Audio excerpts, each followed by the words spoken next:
Hello अनि नमस्ते सम्पूर्णमा। आज डिसेम्बर 5 तारिकदेखि महिला क्लब साफ वमेन च्याम्पियनसिप हुँदैछ आजबाट, किनभने आजबाट नेपालमा महिला फुटबलको महाकुम्भ हुँदैछ र आज उद्घाटन पहिलो गेम हुनेछ। हाम्रो पहिलो गेम पाकिस्तान र भुटानको हुनेछ भने दोस्रो गेम बङ्गलादेश र नेपालको हुनेछ र त्यसैगरी 8 डिसेम्बर भुटान र इन्डियाको र त्यसैगरी दोस्रो गेम पाकिस्तान र बङ्गलादेशको हुनेछ। आज त एकदम घमासा हुनेछ दर्शक रङ्गशालामा।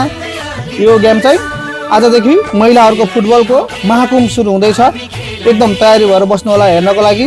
यो चाहिँ हिमालय एजी टेलिभिजनमा लाइभ आउनेछ। अब युट्युबमा आउँछ आउँदैन भन्ने कुरो चाहिँ थाहा छैन, युट्युबको चाहिँ पछि नै थाहा होला।